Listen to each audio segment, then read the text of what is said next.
Hello everyone, I just got back from seeing Godzilla Vs Kong, The New Empire. So as you see in the title, is it way too cartoonish or is it just a complete fun, turn off your brain and enjoy?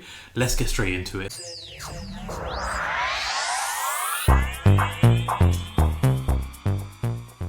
So with this movie, the next entry into the Monsterverse franchise, I've done all the movie reviews retrospective style for the movies in the build-up to Godzilla Vs Kong. You can check that out on the channel.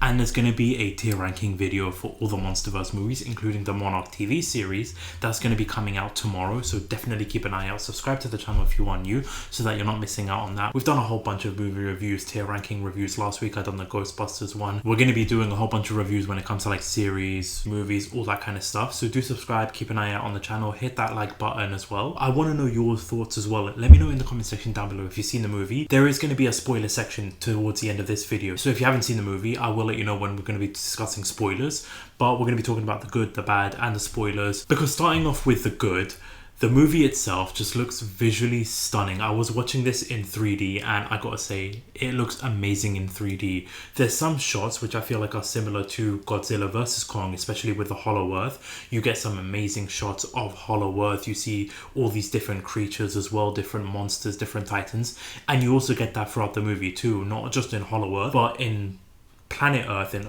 our planet Earth, I guess you can say. But you see different types of titans across Hollow Earth and regular Earth, which I think looks absolutely stunning. And with this one, it definitely feels like a Kong movie versus a Godzilla movie. Like, Godzilla's in there and I'll talk about it more in the spoiler section, but he's not really part of the movie as much as you would think, or as much as like the trailers would indicate. He's definitely part of the third act and he's a vital part of it, but throughout most of the movie it's very heavily focused on Kong. And for me, I love that. Like, I love watching Godzilla, and he had his time to shine, especially in the first movie, his sequel, and in Godzilla vs Kong. He really shined in those movies. But I love that they're focusing in on Kong and his story aspect and what he goes through, because even throughout the movie, especially towards like the first act, you really do see like the emotional side of Kong. You just see him in Hollow Earth, how he's going about his day-to-day, how clever, and like you really see his intelligence shine through in the movie. Because especially throughout the whole of Hollow Earth, he has different traps set up when he's fighting different titans, when he's trying to go for food, when he's getting attacked by other creatures. He has traps and booby traps set up through different parts of Hollow Earth that he uses to his advantage. So you really get to see his intelligence, you get to see his emotional side of things here, especially when he's interacting with the human characters. So I'm really loving the fact that you are focusing on Kong, especially in this movie, because I felt like in Godzilla vs Kong, he shined through, but him getting beaten up by Godzilla, not really getting that core focus, it paid off in this movie. And even Zuko, like the baby Kong, I really love that chemistry with the two of them. I think that once you like, there's an amazing scene which I'll talk about in the spoiler section when they first get introduced and what he does to him.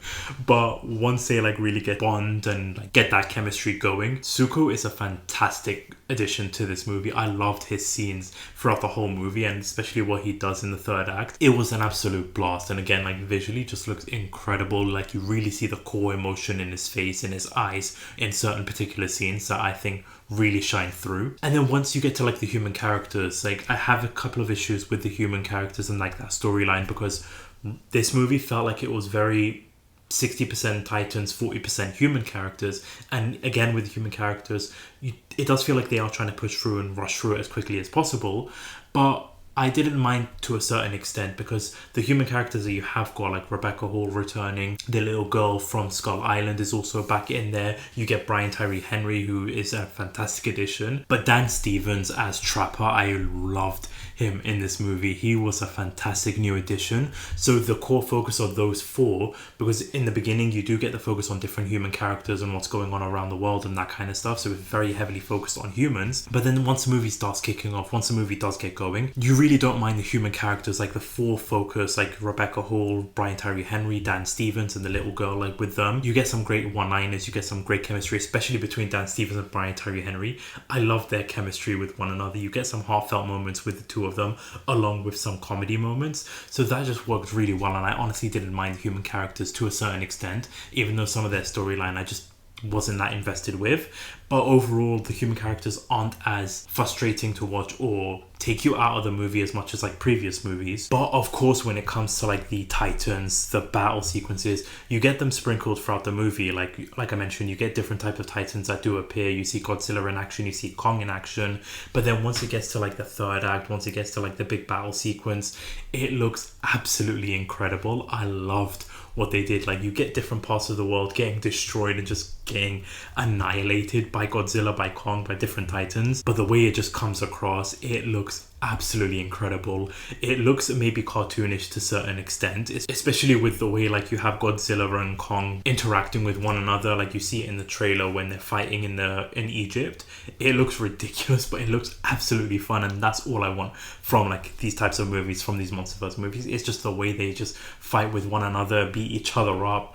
There's some amazing moves that they do, which again I'll talk about in the spoiler section, but it honestly just looks like such a blast, and the fight sequences did not disappoint whatsoever. So if you're going in there for the fight sequences, you're going to have an absolute blast with seeing these titans facing off. But with the movie, it definitely has its flaws. So in terms of the negatives, I would have to say like the pacing towards the first half of the movie is very slow paced. So you've got, like I mentioned, the human characters, and that's the focus in the very first part of the movie. Like, you get Kong in there, you see Hollow Earth and that kind of sequence, you get the build up of like what Godzilla is doing, but the very core focus of the human characters, especially the relationship you get with Rebecca Hall and Gia, the little girl, that's kind of the focus of the movie at first. And then what's going on with Kong and all like the different Hollow Earth entry points around the world that's being set up. So you do get that. You do have to wait a little bit because of the way they're setting up with the human characters, especially because once you do focus on the human characters, you go back to like Godzilla for a brief moment, then you go back to the human characters, then you go back to Kong's story arc and what he's going through, then you go back to the human characters. So again, there is that focus on them. As I mentioned, it's 60% titans, 40% humans, but if you're not really interested or invested in the human characters, it does drag a bit towards like the first half of the movie. So that does affect a little bit of the pacing.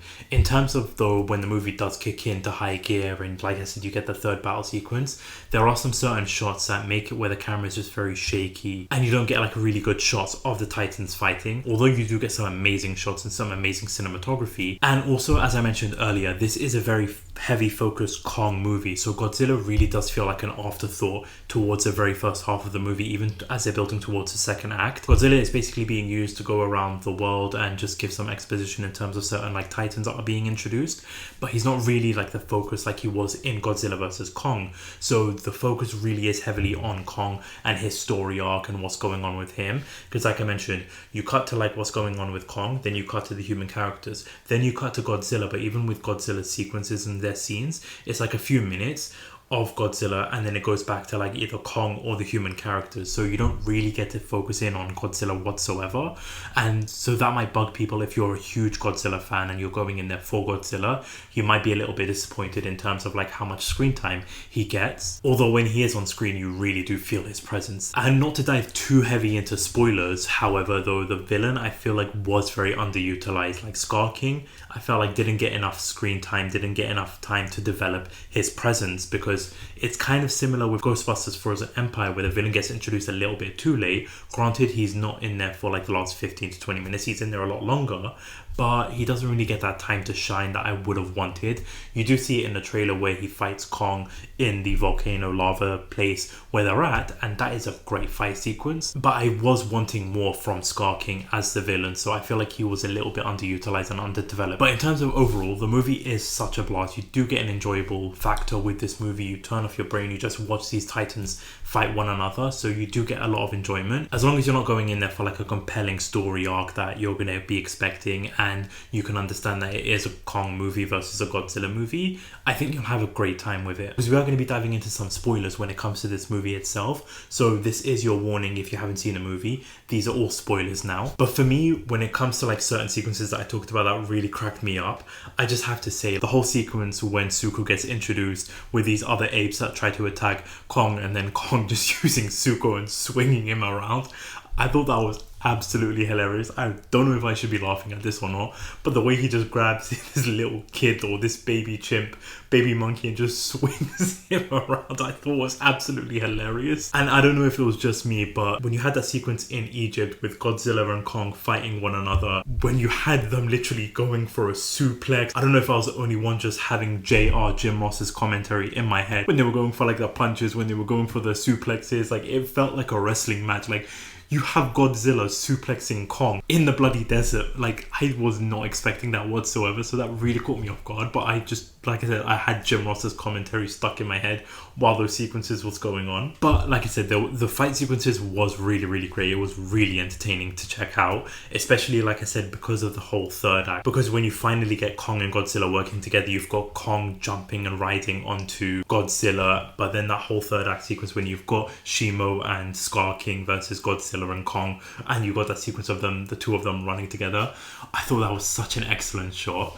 But my problem is when it comes to like Scar King was the fact that, like I said, he was very underdeveloped. Like, you had him where he's got this crystal that's controlling Shimo.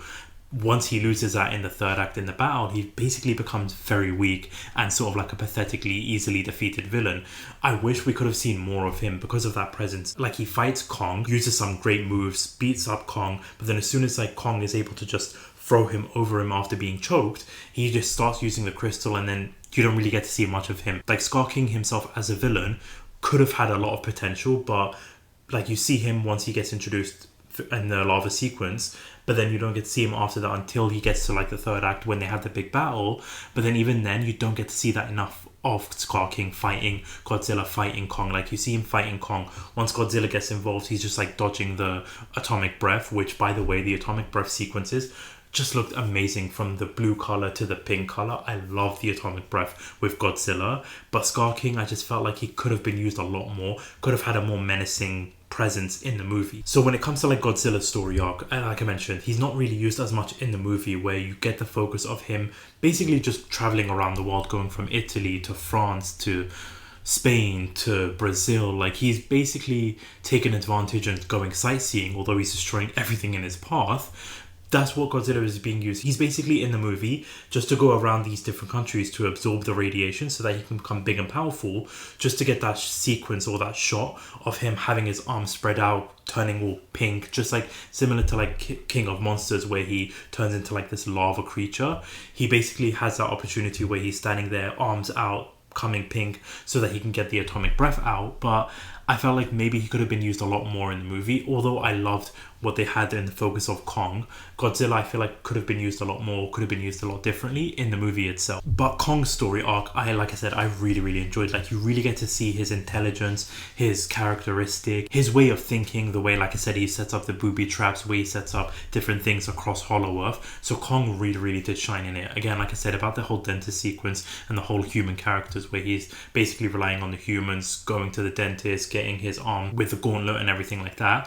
While it may be a bit too cartoonish, he was being portrayed as this unstoppable creature, unstoppable titan. Even when it comes to Zuko trying to get rid of him, he tricks him into going into this river where he's bathing himself. This dragon Pokemon looking creature comes in. You think that Zuko got the better of him and tries to run away, only for Kong to throw his axe and show Zuko that he actually just killed this creature, no problem. So Kong really, really shines through, and I loved what they did with it.